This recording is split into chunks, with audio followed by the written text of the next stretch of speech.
بسم الله الرحمن الرحيم اقترب للناس حسابهم وهم في غفلة معرضون ما يأتيهم من ذكر من ربهم محدث إلا استمعوه وهم يلعبون لاهية قلوبهم وأسروا النجوى الذين ظلموا هل هذا إلا بشر مثلكم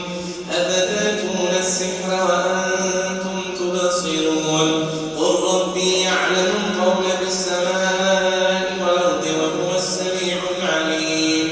بل قالوا أضغاث أحلام بل افتراه بل هو شاعر فليأتنا بآية كما أرسل الأولون ما آمنت قبلهم من قرية أهلكناها أفهم يؤمنون وما أرسلنا قبلك إلا رجالا يوحى إليهم فاسألوا أهل الذكر إن كنتم لا تعلمون وما جعلناهم جسدا لا يأكلون الطعام وما كانوا خالدين ثم صدقناهم الوعد فأنجيناهم ومن نشاء وأهلكنا المسرفين لقد أنزلنا إليكم كتابا فيه ذكركم أفلا تعقلون وكم قصمنا من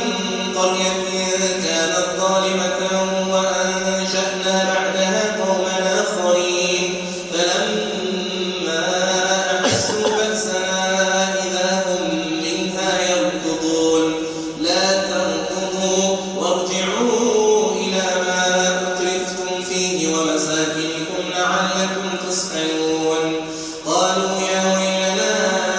إنا كنا ظالمين فما زالت تلك دعواهم حتى جعلناهم حصيدا خامدين وما خلقنا السماء والأرض وما بينهما لاعبين لو أردنا أن نتخذ لهوا لاتخذناه من لدنا إن كنا فاعلين بل نقذف بالحق على الباطل فيدمغه فإذا هو زاهق ولكم الويل مما تصفون وله من